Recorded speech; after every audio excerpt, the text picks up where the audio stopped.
warahmatullahi wabarakatuh. Selamat pagi sahabat CNPS. Apa kabar semuanya? Semoga dimanapun kalian berada selalu dalam lindungan Tuhan Yang Maha Esa, selalu sehat, bahagia, dan semangat.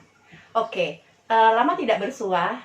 Kali ini kita berkesempatan untuk hadir, menyapa, dan sedikit ngobrol asik nih tentang persiapan menghadapi new normal. Kayaknya kalau saya sendiri kurang asik ya. Bagaimana kalau saya panggil teman saya sebentar? Halo Fuad. Kamu di mana?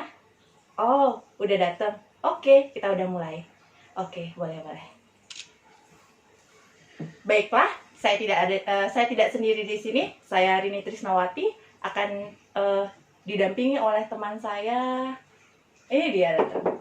Silahkan. Assalamualaikum. Waalaikumsalam. Sorry telat. Sorry. Oke. Udah mulai? Iya. Wes. Ini perkenalan dulu. Oh iya. Oke. Apa kabar? Lama tidak berjumpa. Alhamdulillah baik ya. Kayak kurang lebih sebulan lebih ya. Sebulan lebih sudah kita. nggak bersua. Ramadan kemarin ya. Sahabat-sahabat. Ramadan Iya. pas bulan puasa. Kali ini sehat? Alhamdulillah sehat dan Alhamdulillah. semangat. Mantap. Nah Kak, ini ngobrol-ngobrol nih Kak. Oke. Ada mungkin sudah nggak asing lagi bagi teman-teman sekalian ya, sahabat CNPS juga, tentang yang digema-gemakan saat ini yaitu new normal kan. Oke, new normal. New normal. Kalau dari Kak Rini sendiri gimana itu? Oke. Dalam hidup ini tidak ada, seperti kita bahas sebelum-sebelumnya ya, Iya. tidak ada satu yang abadi kecuali perubahan itu. Filsuf Yunani yang namanya Heraklitus itu menyebutkan bahwa there's nothing permanent except change. Seperti itu. Luar biasa ini panutan Jadi saya seperti ini itu. emang ini. Kalau kita tidak ingin tergerus oleh perubahan, maka kita harus menyesuaikan diri dengan perubahan itu dengan cara Berubah. Oke, seperti new normal ini. Ya, kalau dalam Islam dikatakan Allah tidak akan merubah kondisi suatu kaum kecuali dia merubah kondisinya sendiri. Okay. Nah, dan ya seperti itu sebenarnya perubahan ini juga sudah kita lakukan dari zaman nenek moyang kita mungkin dong ya. Kita ada adaptasi, ada revolusi, evolusi, teorinya sudah banyak sekali mungkin. Nah, sekarang yang sedang hangat-hangatnya ini baru keluar ini yaitu tentang kondisi new normal. Tuh, nih kodok aja ya. santai ya Dede. Nah, ini Kak, kalau boleh tahu kenapa sih kondisi new normal ini bisa dikeluarkan, bisa dicetuskan oleh pemerintah kita pada saat ini gitu. Oke. Indonesia mengalami pandemi COVID-19. Yes, dunia juga. Ini merupakan pandemi global yang terjadi. Ini menggerus segala aspek dari kehidupan, kesehatan, sosial, dan ekonomi. Adanya pandemi ini otomatis ada pembatasan-pembatasan di berbagai lini kehidupan. Nah, pembatasan ini mau tidak mau menggerus dari sektor, misalnya dari sektor ekonomi, banyak pengangguran di situ, dari PHK, faktor PHK di mana-mana, dirumahkan, di PHK seperti itu. Kemudian dari sektor kesehatan banyak yang sakit, banyak bahkan yang meninggal seperti itu. Nah, kita tidak tahu ini kapan sih pandemi ini kan berakhir. Dan kayaknya sih lama ya. Lama, Nggak hitungan minggu atau cuma sebulan gitu ya. Sehingga ada tuntunan dari new normal, ekonomi dan sosial tetap berjalan, tapi yang paling utama adalah kesehatan. Oke. Oh ya, info terbaru nih dari Provinsi Bali bahwa angka positif COVID per tanggal kemarin 12 Juni 2020 mencapai angka 695 pasien positif dengan penambahan jumlah 36 positif baru. Kemudian yang sembuh totalnya adalah 448. Bisa nanti dilihat. Nah, info resmi itu dari mana ya? Iya, karena banyak yang hoax ya. Iya. Hati-hati dong sama yang lihat-lihat hoax ya. grup itu. Jangan waduh, bikin takut berdebar sendiri. Bener Jadi sekali, tidak bener. bahagia kan dalam kondisi Bener, pandemi ini. Kita harus menjaga kewarasan dan kebahagiaan kita. Bisa diklik nanti di infocorona.baliprof.go.id. Jadi jangan yang tipu-tipu, yang resmi-resmi aja. Nah, itu harus pandai-pandai kita ya sahabat dalam mencari informasi gitu. Jangan sampai terjebak pada kondisi, pada informasi yang di situ nggak membuat kita makin waspada, tapi makin was-was, malah jadi overthinking, jadi stres, malah dengan penyesuaian dan lain-lain. Nanti jangan jadi pasien saya ya. Bahaya. Iya. Oh ya, kita berbicara new normal nih. New normal sebenarnya adalah strategi atau skenario dari pemerintah untuk mempercepat penanganan dari COVID-19 dari faktor kesehatan, sosial, dan ekonomi. Seperti itu. Jadi lebih mencakup ke semua aspek ya. ya. Semua aspek. Jadi adanya pandemi ini tidak serta-merta harus melumpuhkan semua aspek. Kita tetap bisa beradaptasi, bisa melakukan perubahan sehingga kita lebih produktif. Bahkan mungkin sebelum pandemi itu kita bisa lebih produktif dari kondisi yang sebelumnya. Itu hanya bisa dilakukan pada orang-orang yang bisa beradaptasi, bisa melakukan sesuatu yang benar-benar new normal kayak gitu ya. Oke. Akan tetapi new normal itu nggak sembarangan. Harus ada dua aspek di sini, yaitu kedisiplinan dari masyarakat dan kedua adalah pengawasan dari pemerintah. Seperti itu. Kedisiplinan dari masyarakat misalnya ada 4 nih. Memakai masker always. Yang kedua adalah mencuci tangan, jangan lupa. Kemudian yang ketiga social distancing 1-2 meter ya. Yang keempat adalah melakukan isolasi mandiri atau karantina. Seperti itu. Tahu nggak? Isolasi mandiri atau karantina bagi mereka yang berpotensi. Iya. Isolasi mandiri atau karantina itu bagi mereka yang memiliki kriteria-kriteria. Ada banyak sih ya. Yang pertama adalah pelaku perjalanan. Setelah melakukan perjalanan dari luar daerah, isolasi mandiri selama minimal 14 hari. Kemudian ada nih ciri-ciri dari orang mengalami ciri-ciri dari COVID-19. Apa aja ciri-cirinya? Dek Fuad bisa? Kalau dilihat dari beberapa sumber ya, ciri-ciri dari orang yang terkena sebenarnya infeksi COVID-19 ini dia sangat variatif. Mulai hampir 80% orang tuh bergejala ringan sedang. Iya. Dan 15% itu bergejala berat. Iya. 5% yang masuk ke fase kritis. Sehingga menyebabkan kematian itu ya. Menyebabkan sebenarnya dikit, tapi begitu mudahnya virus ini menular sehingga 5% pun menjadi sangat besar kayak gitu. Nah, gejala awal yang bisa kita jadikan untuk mendeteksi yaitu karena ini virus COVID-19 ini dia lebih banyak menyerang pada pernafasan, maka gejala yang muncul pun juga di pernafasan. Seperti 80% itu dia menimbulkan batuk, kemudian sesak napas, dan juga demam. Nah, ini trias pneumonia sebenarnya kali. Ini yang bisa kita jadikan acuan nih. Kalau ternyata habis ada resiko kontak sama orang dari luar daerah, atau melakukan perjalanan jauh, atau habis berkumpul-kumpul, misalkan di pasar, kondisinya kan ramai sekali ya di pasar kayak. Nah, kayak gitu. Kemudian 2-14 hari itu dia muncul keluhan kayak tadi. Nah, ini patut dia dicurigai. Kalau dicurigai melakukan pemeriksaan pelayanan kesehatan dan melakukan isolasi mandiri ketika gejalanya ya ringan sampai sedang. Nah, kemudian yang melakukan isolasi mandiri. Kenapa dia yang ringan sedang itu isolasi sendiri? Kenapa nggak dirawat saja? Begini. Ini ngetes ya. Oke, ini menyangkutkan banyak nih variasi. Biasanya ringan sampai sedang. Kalau semuanya ke rumah sakit, apa daya nanti fasilitas kesehatan membludak dan bisa luar biasa. Ngetes ya. Enggak, ya kan pengen tahu. Oh baiklah. Oh ya, apa sih yang menyebabkan sebenarnya gejalanya makin memberat dan bahkan menyebabkan kematian? Gejalanya makin memberat, nah itu terutama ternyata kalau dilihat dari info-info pasiennya itu, mereka yang memiliki gejala berat bahkan sampai masuk ke masa kritis itu paling tidak ya kebanyakan dia usia sudah lanjut. Di atas 60, ada yang bilang 65 tahun. Yang kedua juga karena ada penyakit penyerta. Nah, penyakit penyerta yang berhubungan dengan paru-paru maupun dengan jantung, sistemik gitu. Dia bisa penyakit paru obstruktif, bisa penyakit emang orang hipertensi, gula darah, kayak gitu. Itu biasanya yang dia akan masuk ke fase kritis bahkan mengalami gejala yang berat hingga sampai kematian tadi. Oke, tadi kan sudah ya orang yang harus diisolasi itu ketika bergejala COVID, kemudian yang juga mungkin dalam satu rumah dia ada yang positif COVID, itu harus melakukan isolasi mandiri. Yang ketiga adalah yang orang tanpa gejala. Istilahnya dia sudah positif COVID, akan tetapi dia tidak ada gejala. Itu tetap wajib isolasi mandiri karena masih berpotensi untuk menularkan. Kemudian pelaku perjalanan sudah pasti itu yang harus melakukan isolasi mandiri selama minimal 14 hari. Nah, apa sih yang dilakukan di isolasi mandiri? Bagaimana sih proses isolasi mandiri itu? Ini gantian aku yang dites ini ya.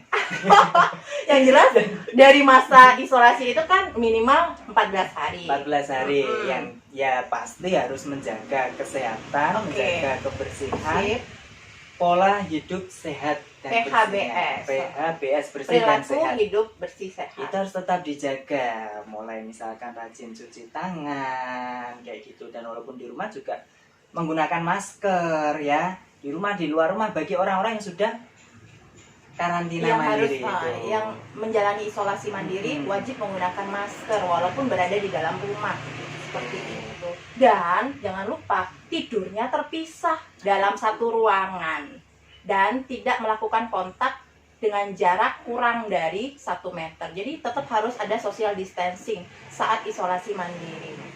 Ingat juga untuk menyendirikan alat-alatnya, baik ya. alat mandi, alat makan, seperti itu. Jadi harus terpisah. Karena ya pasti teman-teman sudah paham bahwasanya transmisi dari COVID-19 ini selain langsung melalui droplet juga ada yang tidak langsung. Misalkan ngomong-ngomong nempel ke HP, terus HP-nya dipinjem temen, nah kan bisa ketularan temennya. Itu terjadi karena dropletnya itu nemplok di situ dan virusnya masih aktif. Makanya bagi dia yang karantina mandiri, kayak alat-alat pribadinya, alat makannya, itu harus kalau bisa dipisah sama yang lain. Iya, betul. Oh ya, ngomong-ngomong nih, kita kan harus siap siaga ya. Iya. Siap siaga dalam menjalani new era ini. Apa saya ya harus sih? mendahului ini. Kira-kira hari ini udah persiapan apa aja ini buat new normal, agar aktivitas tetap terjaga, agar perekonomian tetap berputar, Akan tetapi kesehatan tetap dipedulikan. Nah, ini Kak Rini apa giatnya ini? Persiapannya apa nih? Ya, coba disampaikan kepada ini teman-teman dari saya juga SBS mengingatkan ini. saya sih sebenarnya reminder untuk tetap siap siaga. Biar kita tetap jalan ya aktivitas, akan tapi kita tetap sehat dan bugar. Iya, harus pastinya. Kalau Apa dari itu? saya, ada 3 persiapan yang harus dilakukan. Oke. Yang pertama adalah persiapan secara fisik. Oh ya, fisik. Karena ini adalah penyakit menular disebabkan oleh virus, viral infection. Iya. Viral infection itu harusnya dia self-limiting disease. Jadi dia bisa sembuh sendiri ketika daya tahan tubuh kita oke dan optimal. Jadi intinya kuncinya di sini adalah daya tahan tubuh. Bagaimana biar kita tetap sehat, ya daya tahan tubuh kita harus bagus. Kita sendiri yang melawan virus itu. Iya. Ya. Kita harus berfokus dengan apa yang bisa kita kerjakan, apa yang bisa kita ubah. Jadi kita sendiri salah satunya. Fisik, satu. Satu adalah makan cukup dan bergizi. Oke. Vitaminnya, baik itu makro atau mikronutrien dari karbohidrat, protein, lemak, dan juga vitamin-vitamin. Jika diperlukan, perlu dong minum vitaminnya. Iya. Ya, apalagi kita misalnya, oh saya mau beraktivitas yang agak beresiko, pergi ke pasar atau kayak kita nih bekerja di rumah sakit, mau nggak mau suplemen vitamin yang mengandung vitamin C terutama untuk daya tahan tubuh harus kita asup. Iya. Jangan lupa juga untuk minum air putih yang cukup. Yang banyak. Minimal 2 liter dalam Sehari. sehari. Itu sudah kebutuhan pokok ya. Harus mau sehat, mau sakit ya itu minimal segitu. Gitu. Iya. Kemudian yang ketiga, olahraga dan aktivitas fisik yang cukup. Jadi new normal bukan nanti timbangannya tambah kaum rebahan ini kan enaknya tidur makan, akhirnya nanti jadinya Setelah obesitas. COVID dia udah pintunya nggak bisa muat lagi. Helmnya nggak muat. Helmnya nggak muat lagi, nggak bisa keluar rumah sudah benar-benar itu. Jadi jangan seperti itu. Apalagi obesitas merupakan salah satu dari penyakit penyerta yang bisa memperberat kondisi COVID. Bahaya kan? Jadi olahraga harus tetap teratur seminggu paling nggak 3 kali ya. Sesuai dengan gerakan Minimal. masyarakat sehat. Iya. Iya. Dan itu sekali olahraga paling nggak setengah jam. 30 menit. Nah, syukur-syukur bisa 1 jam.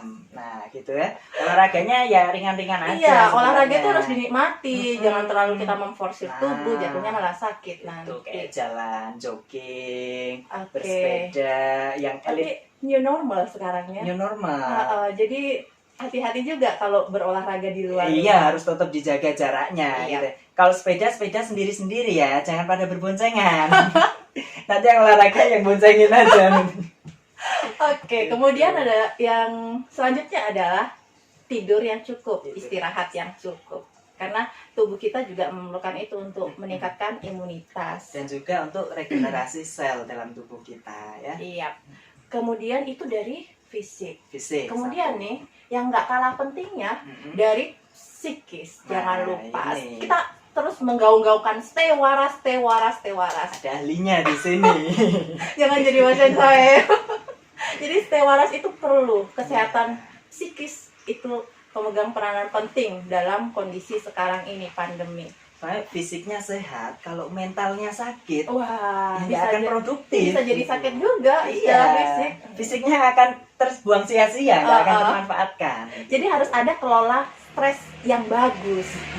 Mau nggak mau setiap orang hidup pasti akan ada masalah, akan ada stres. Tapi stres itu menyebabkan kita harusnya berbenah, tumbuh, dan menjadi lebih oke lagi. Manajemen stres. Manajemen stres. Tetap bahagia walaupun apa yang terjadi. Nah, Itu gampang banget ngomongnya, enak, tapi memang perlu latihan untuk menjalankannya luar ya biasa. untuk berpura-pura bahagia. Enggak ya? Tapi teman-teman perlu diketahui ya bahwasanya kondisi stres itu juga bisa berpengaruh pada imun kita. Betul. Kalau kita bahagia, kita senang selalu, imun kita pun juga akan menguat. Gitu. Sedangkan ada kondisi stres, depresi. Radikal bebas Nah. keluar semua dan itu bahaya pada pembuluh darah. Akhirnya kita yang dulunya tidak pernah darah tinggi, kencing manis, jadinya stres tinggi, bisa jadi kencing manis dan darah tinggi. Banyak kadang pasien tuh kayak gitu. Hati-hati, Iya. ya. Datang darah tinggi, dia katanya makannya bagus, olahraganya teratur, pas ditanya di rumah gimana? Ternyata Kurang ya piknik, kurang stresnya piknik, kurang tinggi, hiburan, oke. seperti itu. Yang Itu dari kedua mental ya. Nah, Ya. dari fisik sudah, mental oke, dan yang ketiga nih jangan lupa new normal kita kan kemana-mana ya. Mm-mm. Kita harus siap kayak orang mau perang nih, kita butuh senjata atau alat untuk menghadapi new normal ini. Iya. Kita perlu alat pribadi yang itu bisa menjaga kita untuk tidak terinfeksi dari COVID. Apa saja ya? Nah, itu coba. Sebenarnya ini kita alat-alat yang kupas. dulu mungkin sudah pernah kita bawa, tapi Hmm. mungkin agak lebih lengkap lagi. Sesuai dengan Badan Nasional Penanggulangan Bencana, di situ ada tas, istilahnya tas new normal. Apa aja? Apa Kita aja kita isinya? akan bedah tas ya. Oke. Ini Ini- bisa jadi salah satu contoh buat teman-teman Referensi. sahabat CPNS, CNPS ini ya. Oke, ini tas saya. Yang pertama adalah Tumbler. tumbler untuk air putih. Jadi kita bawa, nggak boleh berbagi ya. Oh iya, ingat bawa air putih tapi buat minum sendiri. Minum, Bukannya minum pelit, sendiri. tapi untuk menghindari kontak dengan orang. Iya. Kemudian jangan lupa karena di mana-mana ada pos pemeriksaan. Kita Mm-mm. mau kemana, keperluannya apa. Siapkan identitas Mm-mm. dan juga surat tugas kalau ada ya. Oke. Biar perjalanan lancar, nggak deg-degan nih ada polisi, ada satpol PP, Iya. takut. Tapi sebenarnya hal ini untuk menekankan pada masyarakat ya bahwasanya kalau nggak ada keperluan yang benar-benar penting ya nggak usah keluar rumah. Jangan pergi kemana-mana, stay at home. Kita masih bisa kerja dari rumah. Kita WFH juga sih, Mm. work from hospital. Oh iya. Beng beng. Oke, selanjutnya adalah jangan lupa tisu basah, Oke. tisu kering, Mm-mm. obat-obatan, dan multivitamin. Pasti. Jadi kalau saya suka masuk angin, Mm-mm. minyak telon. Oke. Kemudian Tuh, ada apa alat lagi? makan ya, alat Nah. makan ini penting karena salah satunya kan dari pencernaan, pernafasan seperti itu. Penularan tidak langsung. Penularan tadi tidak ya. langsungnya. Jadi Dan- ada Dan ini karena dimanapun kita yang namanya manusia, namanya makhluk hidup pasti butuh makan, gitu Iya. kan. Sehingga jangan sampai kondisi new normal ini meniadakan makan kita yang paling bagus adalah membawa bekal dari rumah. Rumah Jadi sendiri. makan tetap tapi bekal bawa sendiri, Tetap alat-alat bawa sendiri, tetap safe. Tetap safe. Kemudian Oke, alat sendok. sendiri. Oke, apalagi ya? Banyak nih. Hmm. Jangan lupa hand sanitizer dan sabun. Karena sebisa mungkin kita harus mencuci tangan. Yang paling bagus yang direkomendasikan adalah memakai sabun. Tapi kalau tidak ada perlengkapan cuci tangannya, bisa kita pakai hand sanitizer. Ini yang utama itu pakai air mengalir dan juga sabun. iya. Kalau nggak ada, misalkan bawa sabun tapi nggak ada airnya, kan percuma. Nah, baru pakai hand sanitizer. Karena sekarang banyak orang dia dikit-dikit hand sanitizer. Padahal ada air dan sabun. Itu kan sebenarnya nggak baik juga untuk kulit kita. Gitu. Bisa mengiritasi, hati-hati ya. Kemudian ini adalah masker cadangan. Oke. Kemudian jangan lupa untuk membawa apa ini namanya? Kantong plastik. Jadi kalau sudah pakai masker, jangan menularkan pada orang lain dengan membuang masker sembarangan. Kalau tidak ada tong sampah, bawa sendiri, buang di rumah. Oke? Dan kayak tas Doraemon ya. Ini tas ajaib ya. Ajaib.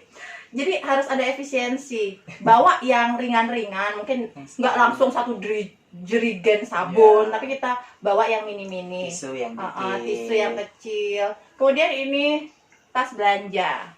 Jangan lupa stay green, yes. Tapi stay safe juga. Kemudian jangan lupa kita beribadah di mana-mana. Jadi bawa alat sembahyang masing-masing. Peribadahan. Iya. Itu. Habis. Ini sih sebenarnya. Jadi kita tetap bisa safe. Jadi ada 3 tadi ya. Persiapan secara fisik, mental dan perlengkapan. Sarana prasarana yang juga memadai dan aman ya. Oke. Tentunya dalam kondisi new normal ini. Luar biasa sip. sekali panutan saya ini. Mantap, saya harus mencontoh ya ini. Semuanya teman-teman harus mencontoh ya, sahabat CNPS semuanya harus demikian. Demi kelancaran new normal ini, sehingga ya seperti tujuan diadakannya new normal ini agar kehidupan tetap berjalan, perekonomian tetap berputar, tapi kesehatan tetap yang utama. Sepertinya nih saya mengendus ada aroma-aroma yang baru. Dari tadi kita berbicara yang baru. Ada sesuatu yang new juga ini di kita seputar ini. Program dari Cinta Negeri Peduli Sesama. Apa itu ya? Program baru itu adalah Ngobrol asik sahabat CNPS. Gitu. Insya Allah akan ditayangkan. Jadi Ngobras ini kita akan berbicara ngobrol asik ya. Ya, kita berbicara datangkan tokoh, kemudian nanti kita akan gali, kita akan cari-cari informasi tentang topiknya tokoh tersebut. Seputar bisa kesehatan, bisa pendidikan, ataupun topik-topik yang mungkin sahabat inginkan bisa. Kalau ada request silahkan di komen di bawah, apa nih yang perlu kita bahas, apa yang perlu kita suguhkan pada kalian. Nah, kita siap memberikan informasi tersebut pada kalian semua. Dan itu untuk manfaat kita bersama. Iya, untuk edukasi dari kita khususnya dan sahabat CNPS semua umumnya. Ya. Jadi konten edukasi dari CNPS ini insya Allah akan tetap tayang rutin setiap hari Sabtu pukul 10 waktu Indonesia bagian tengah. Durasinya antara setengah jam atau nanti 1 jam. Gak usah lama-lama lah, pasti sahabat bosan juga kalau lama-lama. Jadi tetap akan bersama kami berdua di acara itu. Ya, nanti kita akan ngobrol asik nih, asik aja ya. Ngobrol asik. Mohon doanya semoga bisa konsisten dan jangan lupa dukungannya dengan like, komen dan juga subscribe ya. Bisa dilihat di mana aja sih? Bisa dilihat di YouTube CNPS, bisa Facebooknya juga bisa ya. Keep stay tune. Iya. Udah lama ya kita ngobrol-ngobrol ini. Asik apa enggak ini? Ya, coba kasih penilaian. Bisa nanti kritik dan masukan yang membangun untuk kedepannya agar kita tetap lebih baik lagi. Karena tak ada gading yang tak retak. Karena tidak ada sesuatu yang permanen daripada perubahan itu sendiri. Kita berubah yang menjadi lebih baik lagi. Oke, tak panjang kali lebar karena itu adalah rumus dari luas persegi panjang. Jadi benar sih, benar. Jadi kalau ada salah-salah kata dari kami berdua di sini, Rini dan Fuad, mohon dimaafkan. Mumpung dalam masih kondisi Idul Fitri ya, kembali fitrah. Kita kembali dari nol lagi. Sampai jumpa di acara Ngobras CNPS di Sabtu mendatang. Ya, sudah capek sepertinya, kita sudah ya. mulai tidak kompak gitu ya. Kita cukupkan saja sahabat. Terima kasih banyak. Assalamualaikum Assalamualaikum warahmatullahi wabarakatuh.